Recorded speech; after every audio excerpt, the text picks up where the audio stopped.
All right, so for those of you who haven't read your Bible yet or haven't really gone that deep into it, you may believe that the Bible is just a random set of passages or books or parables.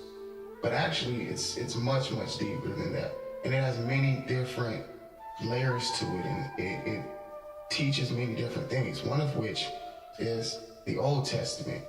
The Old Testament, a lot of it is about teaching us how to walk with the living God by seeing the way He walked the man back then and applying it to our lives. He'll do the same things He's done in their lives, and you'll be able to see it as you read different passages.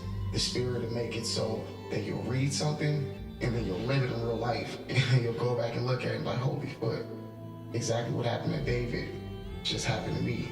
That's how God's guided David. That's how He's guiding me today. It's the same thing. But as I summarize the Bible, I'm going to stick to the main point, to the main story. And as we go through this, you'll understand why this is the most important story in the Bible. And it's also an overlooked story. So let's start. So in the beginning, it was Adam and Eve. God created the planets. He said, let there be light. He sent out a vibration and He created everything. So we're going to start at Adam and Eve. And what happened with Adam and Eve was the serpent came, who was one of God's mightiest angels. He was a beautiful angel. He was the master of music. And he came down and he told Eve that what God said was a lie. That when God said that if they ate of the fruit of the tree of knowledge and good and evil, that they would die. And so Eve, believing him, truly believing him, she ate of the fruit. And then Eve gave that fruit to Adam. Now, Adam wasn't deceived. He knew, hey, I'm not supposed to eat this fruit. But he loved his wife. So he chose to fall with his wife. And then so Adam ate of the fruit. And then the Father came into the garden. The Father had walked with Adam for many years at this point. And so the Father came into the garden and He seen Adam and Eve were hiding. And He asked, why are you hiding? What have you done? And Adam said, this woman you've given me, she's giving me the fruit that you said not to eat. And so God had no choice but to kick them out of the garden. So He did. He kicked them out of the garden, and He put an angel in front of the garden, a seraphim. Now, if you go into the book of Enoch, and this is debatable, it says that the angels cut down all the trees. They labored at the trees. So the tree of knowledge of good and evil and the tree of life were then cut down. These were massive trees. There were massive trees back then, along with dinosaurs and other things. But I won't go into anything that's more my speculation based on other things that I've read. I'll stick to the point. So, actually, one little last piece of speculation. I believe that not only did the serpent give Eve the fruit, he actually laid with her. And he was the father of Cain, this other bloodline. And we'll go deeper into that. And even if that's not true, you'll also see where this other bloodline comes in at. So then the serpent, this angel, convinces a third of the other angels that they could come down and have their own offspring with these beautiful women of men. So men and women began to number on the earth. And the angels then came down and they took of all the women that they chose.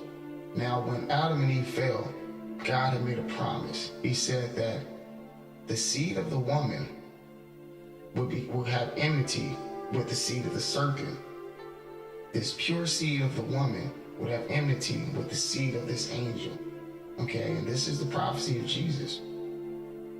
So these angels came down and they began having children with these women. And they began contaminating the bloodline of mankind. They began creating these hybrids, these Nephilim, these mighty men of old, or as the Greeks called them, demigods. So these demigods began to multiply on the earth as well. And they began cannibalizing men. They began eating men. They began warring with men. And as they began doing this, the angels also came down and began teaching men things. And if you go into Genesis, you'll see that they began teaching men how to make flutes and out of brass and out of different metals. They taught men how to make swords. They taught women how to make makeup and use seduction. So as things continued and the earth began to grow in number of men and women and Nephilim, War broke out everywhere. Sin broke out everywhere. Sex, any type of debauchery that you can think of, broke out all over the earth. Now, if you look at the pyramids, you'll see there are really some advanced things going on there, much more advanced than the things we understand today. But there came a time when God said, when I look at the earth, I see nothing but sin. There's not a good man left. And what he was really looking at is he was looking at the DNA of man, because he made this promise that he would send a seed through this woman that would destroy the seed of the serpent. But the seed of the serpent was spreading faster than the seed of man. So he decided to wipe out all of these Nephilim, all of these demigods, all of these children of the angels. And in order to do this, he looked for one man that was still pure, that was still right in all his ways, and that was Noah. So he told Noah to build an ark, and Noah did so with the help of, I believe, the angels. And so Noah built an ark, and he told everyone that a flood was coming. No one believed him. So he went on and he continued building. He began laboring for years. I believe 100 years Noah built this ark. And finally, the flood came. And the flood wiped away everything. Every trace of these Nephilim and of this old world, this pre-flood world, was wiped away. So after the flood, once the waters dried up and Noah's ark landed on that mountain, they all came out of the ark. And so he had 3 sons. He had Shem, Japheth, and Ham. Now, the line is going to go through Shem. We're going to follow Shem's line because we're following a certain bloodline. That's the point of the most important point of the Bible. That's why you see this genealogy over and over again. It's going to go through through Adam, to Seth, to Noah, to Shem, down through Shem to Nahor, and Nahor's son was Abram. Now, Abram was a man who walked with God, and Abram had a wife, a beautiful wife. Her name was Sarah, but she was barren. Okay, Sarah couldn't have children, but God had gave Abram a promise. He said, "I will make your seed number like the stars in the heavens." So Abram had no idea how God would do this because his wife was barren. So as the years go by and as they get up older in age, and they began to panic, like, how is he going to do this? Like, we're getting old. We can't have children. We're going to be too old soon. So Sarah, in a panic and almost feeling shame for not being able to fulfill this promise that God had made, not her, God. But in her desperation, she ended up giving Abram Hagar, her handmaid. She said, how about you have sex, you have a baby with Hagar. Maybe this is how God wants to fulfill the promise. So he does. And he has a son named Ishmael. But this isn't how God intended for the plan to play out. So God ended up sending Ishmael and Hagar into the wilderness and separating them from Abram, and Sarah. But now Ishmael became a mighty man. Like, Ishmael was something special. There's probably a book somewhere about Ishmael, but the Bible goes a little bit into Ishmael, how amazing he was. But this shows us that God, even in our sin, he takes care of us and he blesses us because he understands we're in this fallen state. God's been here since the beginning. He's seen our entire story. So he's not judging us like men wants us to think he is. So anyway, when Abraham was about 100 years old, God blessed him. God gave him a new name. He named him Abraham. And this is when he had his son, Isaac. Now, this was a miracle in itself. They're both nearly 100 years old, and Sarah has been barren her entire life, and now they have a child. But after they have this child, God tells Abraham, "I want you to sacrifice your son to me." And you gotta think about what's going through Abraham's head at this point. Okay, you gave me this promise. It took almost 100 years to be fulfilled, and now that you finally gave me this son, you're telling me to kill him? Like he can only have two mind states at this point. Either this is my son that you have given me and I love him with all my heart and there's no way I'm gonna kill my son. Absolutely no way. Or he can have the other mindset of, okay, you gave me this son. It was through a miracle. It was through your hand. I see that clearly. I was too old to have a child and my wife is barren. This was at no fault of my own. This was of you. He's yours to begin with, and he'll be yours till the end. And give him back. So that's the mindset that Abraham had. And so he took his son up to the top of this mountain and laid him on a slab of rock, covered his eyes, handcuffed his hands, raised his knife in the air, and he was ready to kill his son. And just as he was about to come down on his son's chest, he looks to the side. You gotta understand how God works with us. He says things from the inside. You're gonna notice this as you walk your journey. And that's why the Old Testament is very good for understanding how God deals with you, because you're gonna see stories and you're gonna see how God does things behind the scenes. And then things like that are gonna happen in your life. And you're gonna see how God does things behind the scenes. He speaks little things in your head. And you go, oh wow. He said, look over there. And exactly what I need to see was right over there. That was God talking. That was God in my mind. So he looks and he sees a ram. Nice fatty ram, perfect for a sacrifice, tied up, sitting there with no one to be found, right where he was about to sacrifice his son. So he understood, okay, you brought me up here to sacrifice this ram. It was a test to see if he would do whatever the father asked, and he passed with flying colors. So Isaac grows up, and then Isaac has two children, Esau and Jacob.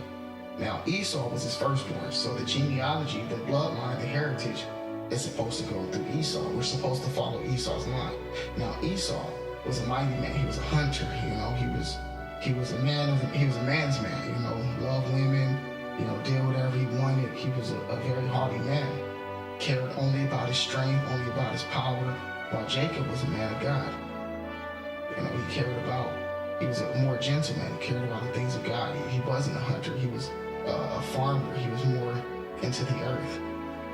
And so Esau went out on a long hunt. And he came back from his hunt beaten, depleted, broken. It was an unsuccessful hunt. And he came back famished, extremely hungry. And so Jacob had a bowl of porridge. He was cooking porridge. And he asked his brother, he said, hey, I'll give you this porridge if you give me your birthright. And Esau being, like I said, a mighty man, a haughty man, what did he care about a birthright? He thought, man, a birthright? Dude, I need food right now. I don't care about a birthright. You want a birthright? What the heck are you gonna do with that? Here, take it, I don't care. It's yours. So he ends up giving his birthright over to Jacob. So now the genealogy, instead of following Esau's line, it jumps over to Jacob.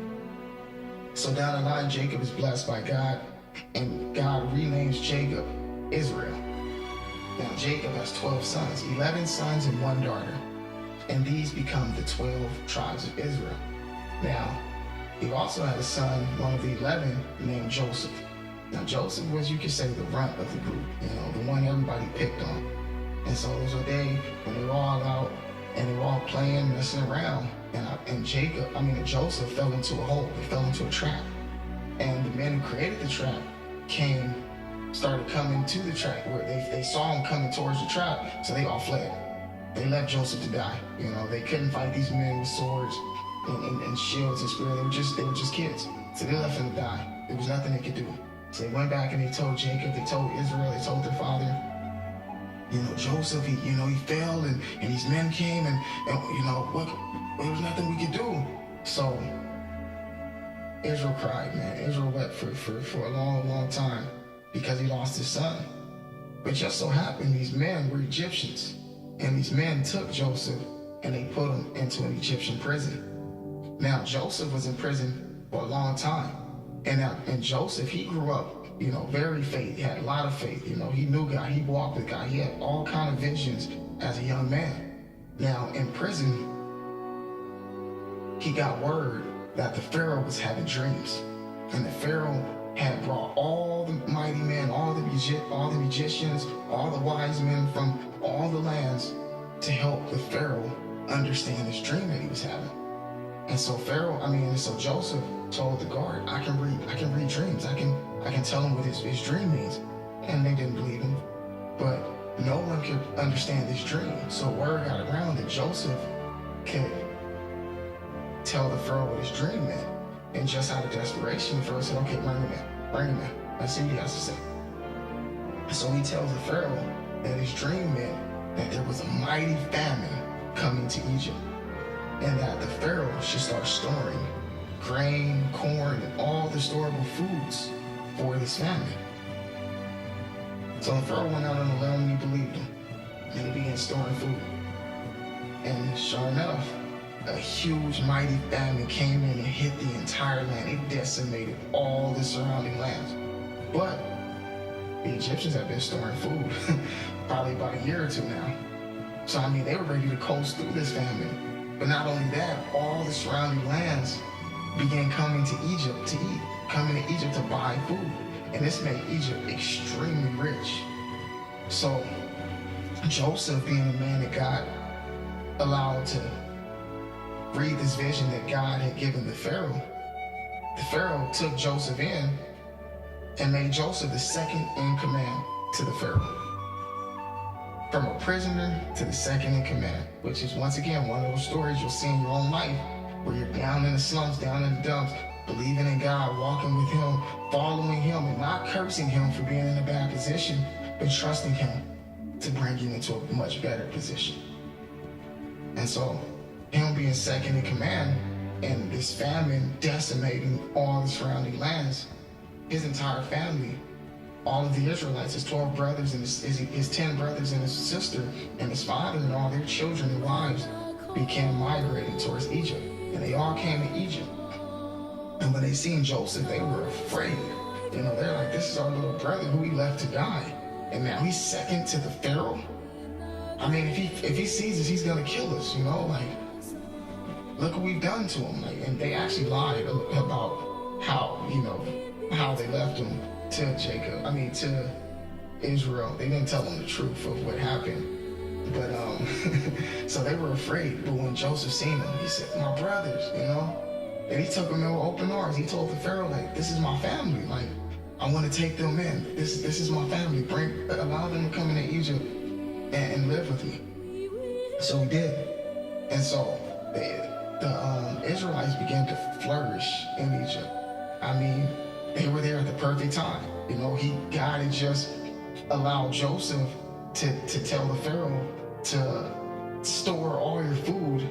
So now they come into Egypt under Joseph, who was second in command, and Egypt has all the food in the land. Egypt has been storing food for years. So they thrived, they multiplied like crazy, all the way into the point where years down the line, the Egyptians were looking at the Israelites, and they're like, they're numbering pretty fast.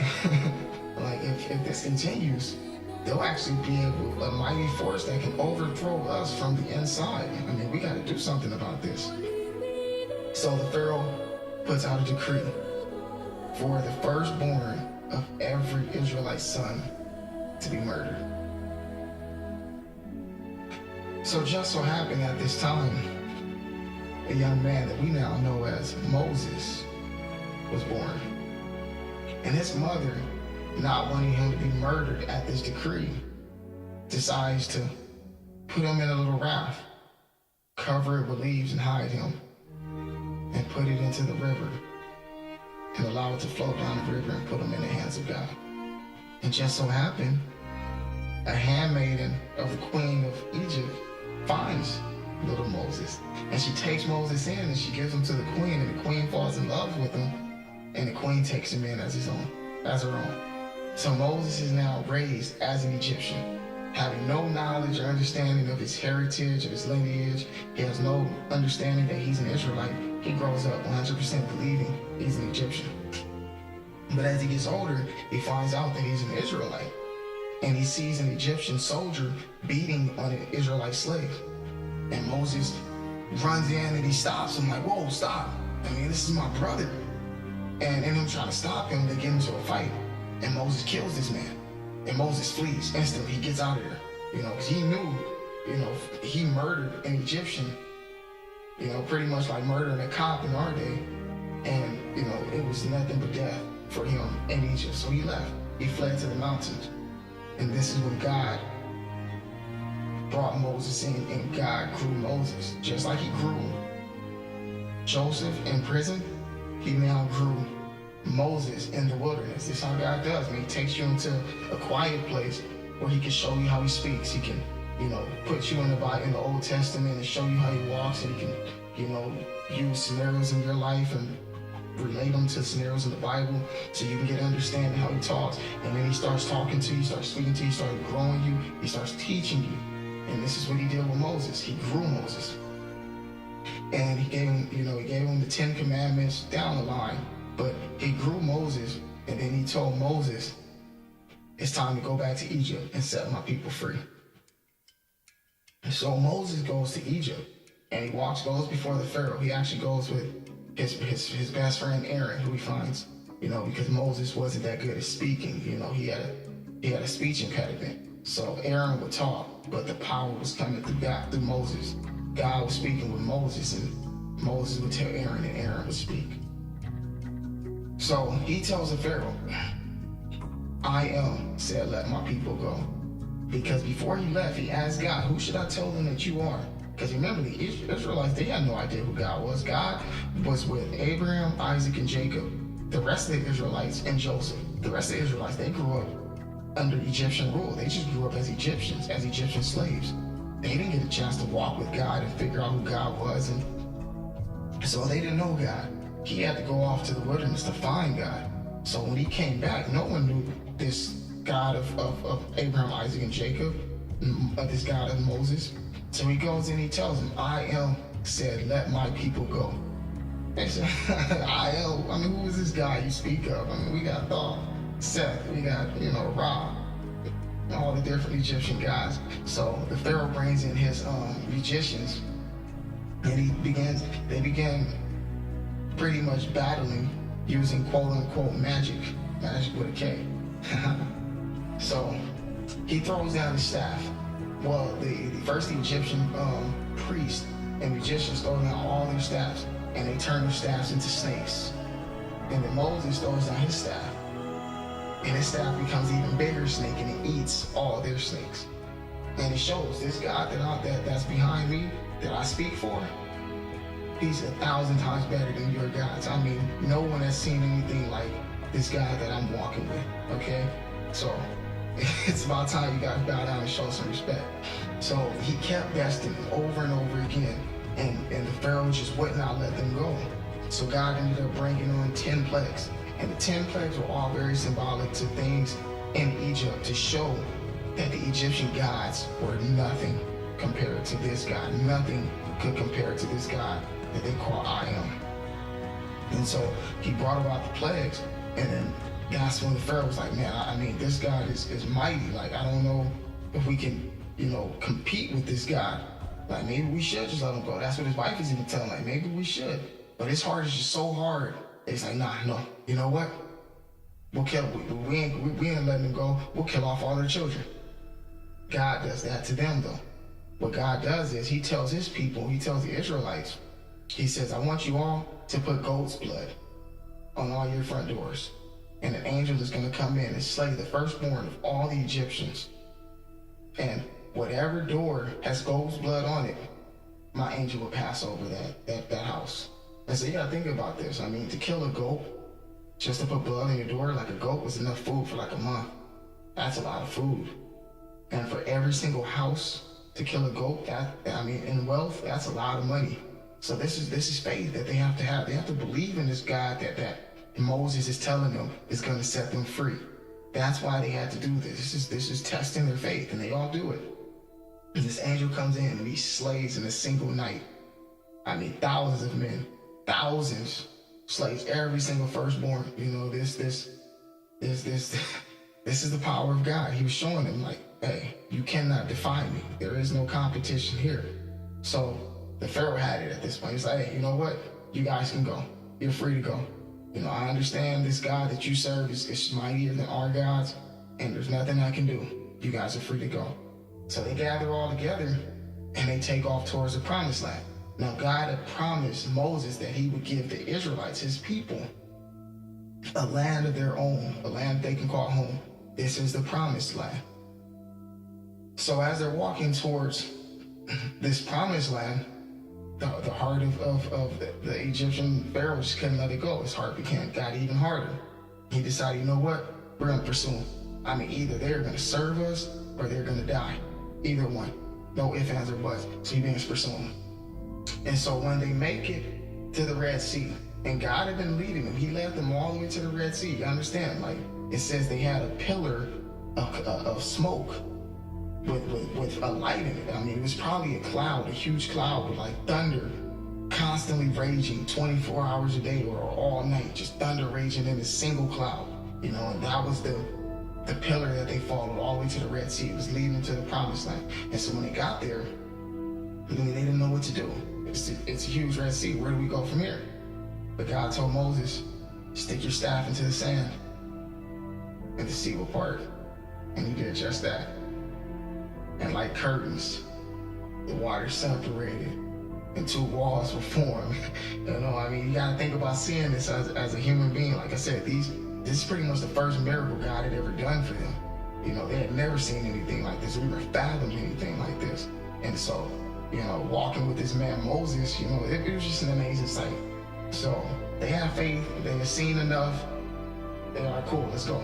You know, I mean, it's gotta be scary walking in between two walls of water like that, but they did it. They went through, had faith, walked across the river. Now the Pharaoh, he couldn't have been no more than probably 4 or 5 hours behind them, you know, 4 or 5, 6 hours behind them.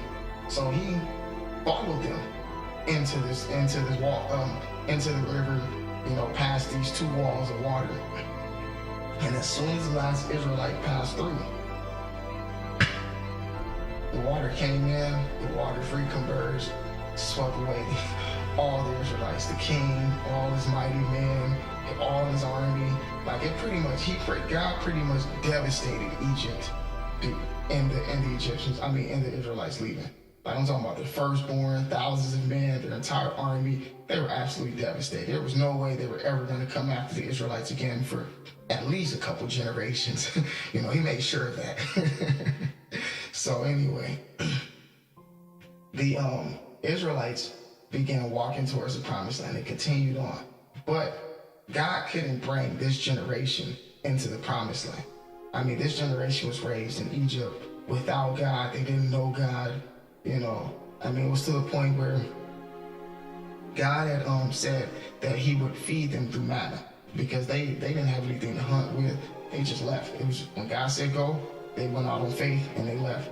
So he had manna come down every night, and he told them, every morning at this exact time, you guys go out, you pick the manna, you take what you need, you eat, and then you go. You don't take any extra. You know, you trust me that I'm gonna feed you every single day.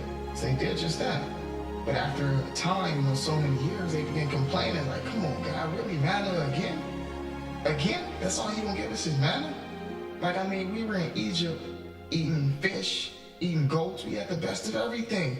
I mean, why do we even leave Egypt? You know, you giving us, what's going on?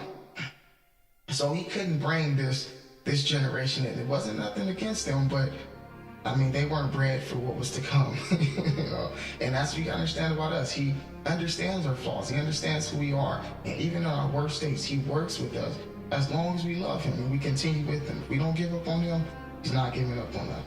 So we allowed this generation to die off and for their children to grow up. And then he led their children into the promised land. He had them circle around in the wilderness for probably 100 years before they finally made it to the promised land.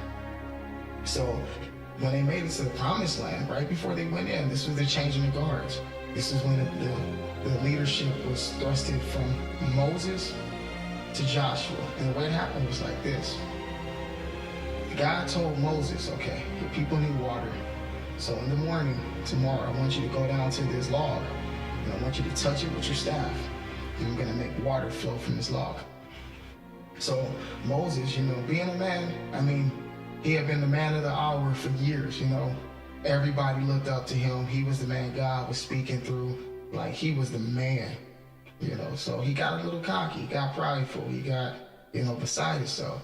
So instead of touching that log with the staff, he struck it hard as he could, and water began to flow. He did this to make it seem like it wasn't God's power that was making this log produce water, but it was his power. It was him striking this log with his staff. And so God wasn't too happy with that, but I'm not going to it, but God wasn't too happy with that. So God let him know, I can't bring you into the promised land. I'm sorry. It's time for the next generation to go forth, and you have to stay behind. And he understood, and he accepted it. And so he led them to the promised land. And that's where you get Martin Luther King's speech, for I have seen the promised land. Moses looked over the hill and he's seen Canaan. He's seen the city of Canaan. He's seen all this land that God was about to give to his brothers and sisters. And so Joshua and the rest of Israel, they continued on. And so Joshua and them, when they looked and they seen Canaan, they looked at the people and they were like, hold on, man. Because they went out and as just 2 or 3 men, and they spied, to see what was going on before they went to take this land. And they seemed like, dude, these people make us look like grasshoppers. Like, these are all giants. Like, these people are huge. And see, what you gotta understand is, remember, we followed the line of Shem. But the thing is, God made sure that this bloodline that went through Shem was pure. Okay, this is the bloodline that Jesus is going to come through, the pure bloodline of mankind. But there was another bloodline, the bloodline that Nimrod came through. Nimrod, the mighty hunter, the one who became something different. This is the one who started this mystery religion. Well, actually, he brought it into the new world because it was before the flood also. But giants came through his line. Giants came through with the angels and things like that. And this is where this mystery occult religion, this Babylonian, Illuminati, Luciferian, Masonic, this is where this whole bloodline comes from, the mystery religion.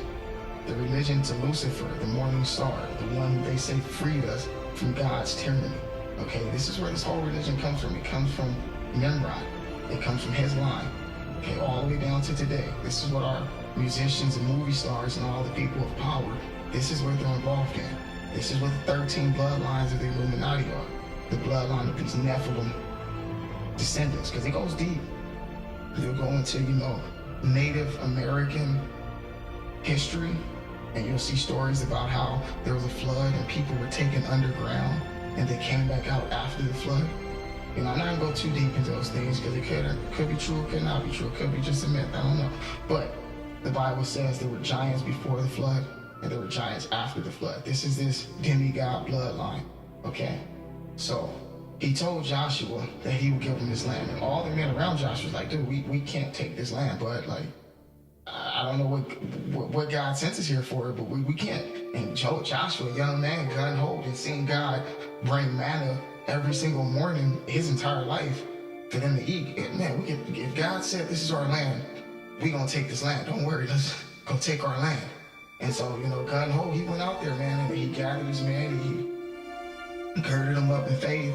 And this is when they took the walls of Jericho. This is when they toppled the walls of Jericho. And they took Canaan. Okay? The Canaanites were descendants of Ham and his line. So, when they took this land, God told them, kill everything. Kill the men, the women, the children, the animal. Don't take anything. Kill it all. And the reason why was because it was contaminated with this bloodline. They were contaminated with this Nephilim DNA, this Nephilim bloodline. And so after they won, and they start thinking like, God, like, it's really a lot of sheep here. It's really a lot of cattle. And I mean, it's some beautiful women. Like, I mean, wouldn't that be barbaric to just kill everybody? Like, why don't we just, take them as slaves or something, or just let them live free, let them do their thing over there, and we'll do our thing over there. So they didn't kill everybody. They allowed them, to keep their cities, while they took the cities that God had gave them. They took the land God had gave them, the promised land. And what happened was they began mixing in with these other people, which is exactly what God told them not to do. Very few lines, a few lines and a few people stayed pure down the line. And you're going to see the genealogy as we continue. The line that stayed pure all the way to Jesus, which was Judah, which is the one that King David came through. but most of them began mixing in with these other nations. Okay, and so the Israelites began growing in the promised land, which now is Israel. It was Canaan. They took it over. It became Israel, and they began growing. And then you had the judges. Okay, the judges were the men, just like the judges of today. They were the ones who interpreted the law.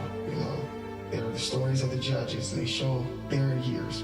And then what happened was, during the years of the judges, what would happen is the Israelites, like when they first took over Canaan, and they seen our small,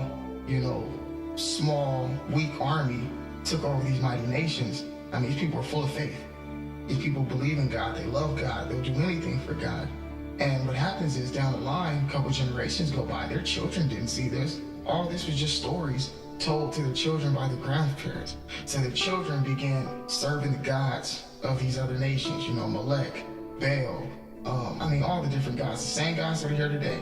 You can see Molech in Austin. Look at the Frost Tower. It's a big statue of an owl, Bohemian Grove. These are the gods they began worshiping.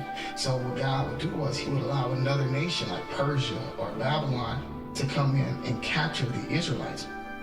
And they would go into captivity for years. And then God would miraculously, after they cry and beg him for years, please deliver us, Father, please save us, please, give us our land back. For years, he would miraculously bring them out of captivity and give them their land back. And this would happen over and over again. He would bring them back into their land, and because it was miraculous, they'd be like, yes, we love God, follow the laws, let's stay on the straight and narrow, let's do our thing. And then a couple generations would go by, and then their children go back to serving these other guys, getting very debaucherous, having sex with anyone and everyone, just doing whatever they wanted. And this was very important for us to see, because this is showing us that no one can follow the law. We cannot follow the law. That was the importance of the Jews at that time, to show that no matter what, we couldn't follow the law. We need something else. We need a perfect sacrifice for us, because in ourselves, we can't do it. And that's what Jesus is. That's what Jesus is for. He's coming. He's coming. So anyway, after the judges, what happens is they began asking for a king. They got tired of waiting on God, going into captivity and waiting on God to deliver them. So they began crying out to God for a king. Like, we want a king just like all the other nations.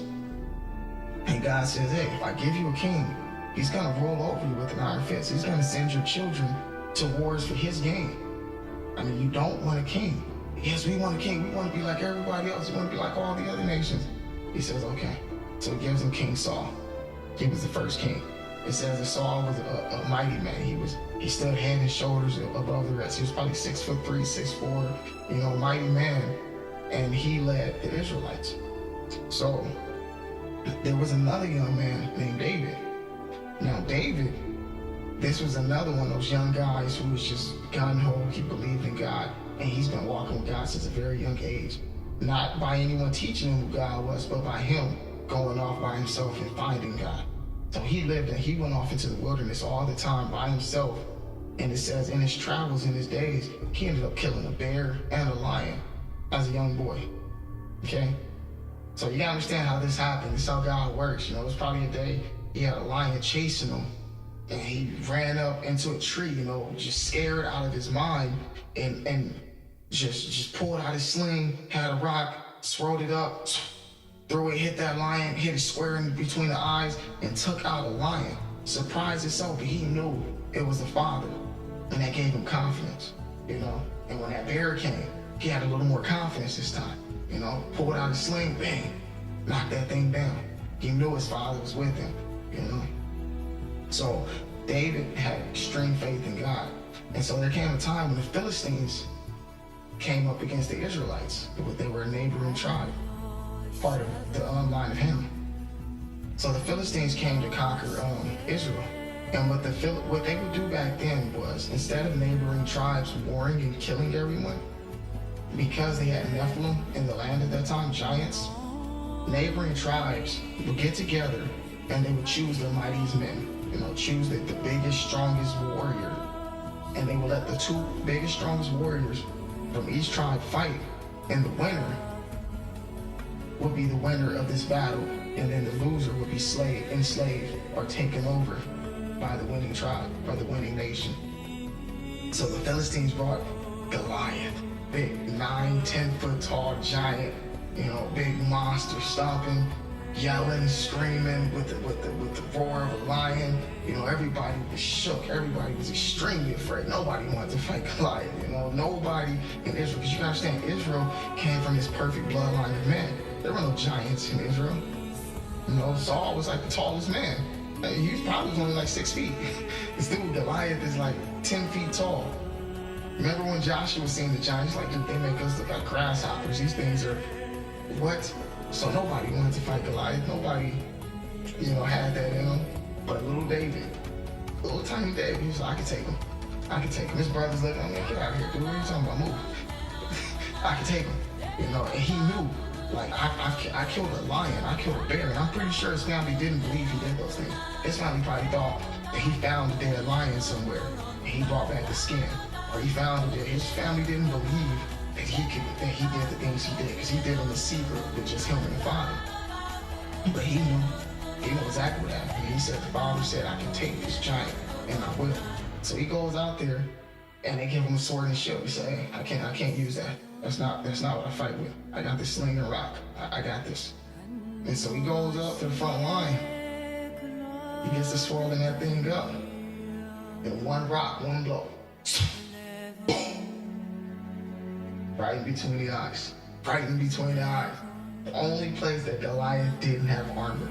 This big 10-foot tall giant. The only place. Hit it right between the eyes. Knocked him clean out. Went up to him. Grabbed his sword. Grabbed Goliath's giant sword. Chopped his head off. Lifted it up in front of his nation. In front of all his brothers and sisters. And said, this is in the name of my father. I am Yahweh. So Saul fell in love with this young man, David. And David was actually a musician. So David would play songs for Saul, and he would lull Saul to sleep, because Saul couldn't sleep a lot. Saul was a not so good king, Saul did a lot of iffy things, So Saul had a lot of fear and a lot of anxiety and things, and he couldn't sleep at night. And he went to battle a lot also. So David would make songs, he would put him to sleep. So Saul kept David close. Saul was like a son to David was like a son to Saul. And so God was ready to give this kingdom over to David. And Saul had done some pretty evil things. And so God's favor began to shine on David. And the whole city, because David was the hero, David was the one who killed Goliath. The whole city loved David. And it became a time where Saul began trying to kill David. But David had some mighty men around him. He had began gathering, people in the royal court, as you would call it, who followed him, not Saul. Some mighty men, And so Saul tried to kill David a couple times. So there was a time when David went up and he saw Saul, and he was with his men. He saw Saul, slipping pretty much, and he cut off a piece of his garment, and he snuck out of there. And he showed it to Saul. He was like, look, man, I could have killed you, dude. I could have killed you. This is how close I was. I had a piece of your garment right here. Let's end this. David loved Saul. Saul was like a father to him. He didn't want to kill him. But down the line, long story short, Saul ended up going to war. And God didn't want him to, and he ended up going to war. And him and his 2 sons were murdered, were killed in this war. So the bloodline couldn't go, so the kingdom couldn't be handed down to Saul's sons because they both died. So King David, the man who killed Goliath, he became the king. Okay, so the line continues down, and I'll tell you a little short story about David, because David was a great man in God's eyes. They said that David was a man after God's heart. That's what God said, actually. David, you are a man after my own heart. But the importance of David, once again, to show us who we are and why we need Jesus, is because David, after walking in the wilderness with God as a young boy, killing Goliath, knowing that it was by God's power, not his own, becoming king of his entire nation. He was just a lowly boy. He became king of his entire nation. He got to an age where he seen this beautiful woman named Bathsheba, and he seen her showering on her balcony, and he fell in love. And he wanted her. He was infatuated with her. But she was married. So what he did was, he's a king. He went over and he took what he wanted. And he ended up seducing her. And it wasn't hard. He was the king of Israel. And he had sex with her. And he ended up getting her pregnant. And so, in him getting her pregnant, I mean, he's a king who just committed adultery with a lady who was already married. I mean, this, even for a king, that's death. That's death. There's no coming back from that. So, him being scared and, not knowing what to do, he ends up calling her husband back from war, because they were at war at this time. So he calls her husband back and he said, hey, I mean, you've done great out there. I mean, you're out there slaying for the nation. Like, you are walking in God's name just like you should, man. I mean, we all want to thank you. We can't, say enough about how great you are, so that to commemorate you and to thank you for your service, I want you to go home and enjoy your wife. Enjoy your wife for a few days. Just stay with your wife, Take some time off from the battlefield. Rest your bones. And he said, I can't. My men are out there dying. I can't lay with my wife while my men are in the field dying. And so David, I mean, his plan was to have him have sex with Bathsheba and then say the child was his. But since he didn't, David had to come with another plan. So David ended up writing a letter to the generals on the battlefield and telling them to send this man to the front lines. And so they did, and he was killed. So David actually killed a man to cover up his sin. And this haunted David for the rest of his life. And that's what Psalms is. I mean, that's what Psalms. That's what Psalms is about. Those are the songs of David. All the cries and all the, because remember, David was a musician, but he cried to God for years. Because once again, God works from the inside. God never came down and said, David, you are forgiven. No, David never knew if he was forgiven or not. But he wouldn't let God go. He said, I know what I've done, and I will live in rags for the rest of my life if that's what it takes. But I will beg for your forgiveness for the rest of my life. And he had no idea if there was any forgiveness at that time, because they lived by the law. You break the law, you die. That was it. That's all he knew. But he knew God ended up telling him down the line about Jesus, giving him a vision about this one that's going to come and allow us all to be forgiven for our grievous sins. But that was the significance of David, to see that him doing one of the worst things ever, he was actually allowed to be, he was called a man after God's heart. So through David, when Solomon, once again, this is God working with us in the midst of our sins. Solomon was the son of Bathsheba, son of David, son of adultery. He became the wisest man ever. So the bloodline goes down and it continues down all the way to Mary, the mother of Jesus. And that's what the story is about. It shows that this bloodline went from Adam to Seth to Noah to Shem, Abraham, Isaac, Jacob, David, Solomon, Mary, Jesus Christ, the perfect sacrifice, the one who came to fulfill the law that God gave to Moses. The law that stated if you kill, then you would die. If you steal, this is the consequence. If you commit adultery, this is the consequence.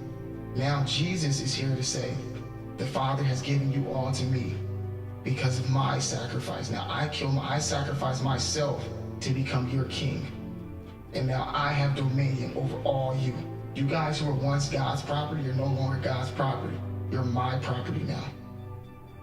And if you believe in me, then I can forgive you. But here's the sacred secret of the kingdom. Jesus is going to give us back to God. And for he who has an ear, let him hear. This is a beautiful secret. But when Jesus died and was resurrected, he was made perfect in the image of God. He said before he died, if you've seen me, then you've seen the Father. But when he came back as something else. Fire glowing from his mouth, brown feet, brown like copper, hot like coals. He came back as a mighty being, in the image of God, the perfect identical image to God. Know ye not that when you were resurrected, you will be resurrected in the perfect image of Christ. Put that circle together and you'll understand the sacred secret of the kingdom and what God has in store for us. We're always meant to be special. We are special. We are the salt of the earth, people. Don't give up, man. The devil is here, and he has deceived a lot of us. But God has made a way. And now the truth is here once again. It has found its way back into the hearts of men. So I love y'all. Stay with the Father because he loves y'all. And let's love one another. In Jesus' name I pray. Amen.